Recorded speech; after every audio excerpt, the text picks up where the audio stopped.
Nur die historischen Bauwerke sind heute Zeugnisse der jahrtausendelangen Geschichte und ziehen neugierige Touristen aus aller Welt an.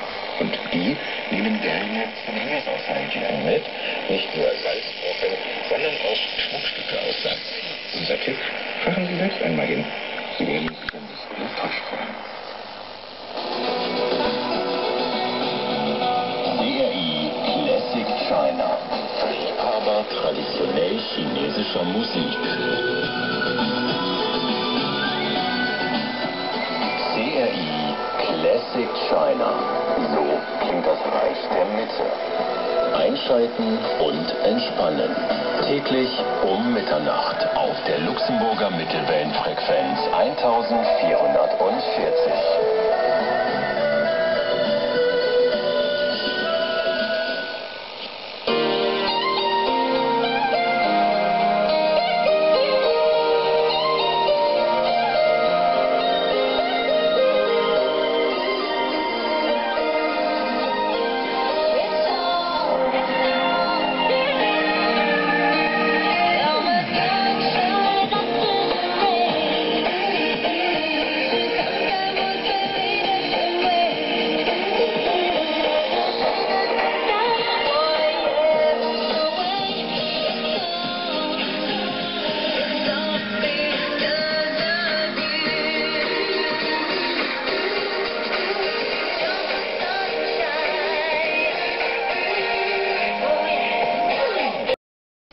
Shenzhen ist ein provinzielles Naturschutzgebiet, das an der Spitze des Berges Shenzhen liegt.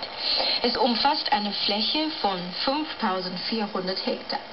Wie erklärt, dass das Feuchtgebiet nicht nur Wasser für die 80.000 Menschen in der Umgebung zur Verfügung stelle, es spiele zudem auch eine wichtige Rolle bei der Milderung des lokalen Klimas. Die durchschnittliche Temperatur liegt normalerweise bei ungefähr 14 Grad Celsius. Chen Xueyi ist der Direktor des Verwaltungsbüros. Er erzählt, wie das Gebiet aufgebaut ist. Das Naturschutzgebiet wird in mehrere Gebiete, das Kerngebiet, den Pufferbereich und das Forschungsgebiet geteilt. Im Kerngebiet sind menschliche Aktivitäten verboten. Der Pufferbereich sollte ebenfalls nicht genutzt werden. Ökotourismus und Bildungsarbeit können nur im Forschungsgebiet durchgeführt werden.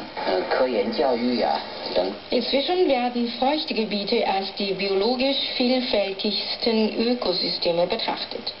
Pflanzen, die man in den Feuchtgebieten finden kann, sind unter anderem Taubenbäume, Tulpenbäume und Torfmoosarten, die für ihre Fähigkeit bekannt sind, Wasser zu speichern.